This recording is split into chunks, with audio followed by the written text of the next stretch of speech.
How to fix Valorant not initialized error code 57. Hi guys, welcome back to the new video. In this video I'm going to show you how you can do it easily. So the steps are very easy and simple, so now let's get started.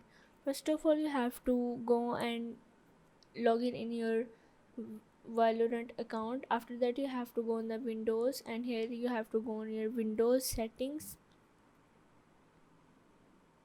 Now once you're in the Windows settings, you have to click on the network and the internet, and here you have to go on the advanced network settings.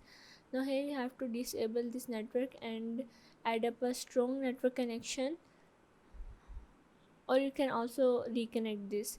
After that you have to go on your Valorant game, and here you have to restart your game.